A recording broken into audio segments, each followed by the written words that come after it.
I think the first time I realized stories could be strategic tools and not just communication devices, not just engagement tools, was I was at a conference in New York. It was the future of storytelling. And this was one of those like scrappy, I got to find a way into this conference because it was only 500 people, 400 people, and they were all the movers and shakers of like tech, media, studios.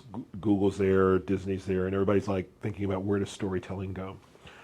So I didn't have a lot of money, but I needed to be there. So I offered to volunteer, host a workshop.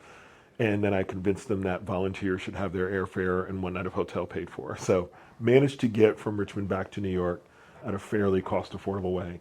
And had this workshop that I was going to co-host. The workshop facilitator, brilliant man. He is a cultural anthropology PhD out of Kansas State. And he was presenting on how stories were used to control, stories were used to, not just narratives, but like individual people's stories were used to sort of help organize villages, groups of people, some of the stuff you would expect on the cultural side.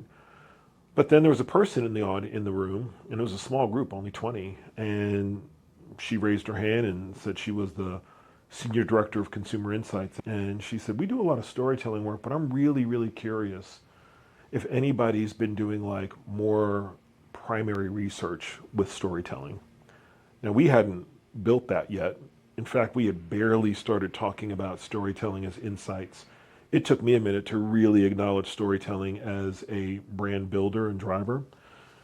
And so I raised my hand and said, that's what we're doing at Share More Stories. And the inner critic was like, shut up, James. You don't know what you're talking about. But we had a full on like out of body experience conversation. She was talking to future confident James, but it worked out because she said, no, we're really looking at that. I said, well, that's what we're doing. She goes, what do you mean by that? I said, well, we think stories really have lots of insight in them.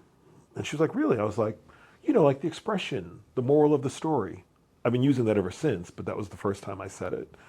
And that was really the beginning of us kind of envisioning a role that stories could play in strategy and understanding and decision making. And then we started building around that.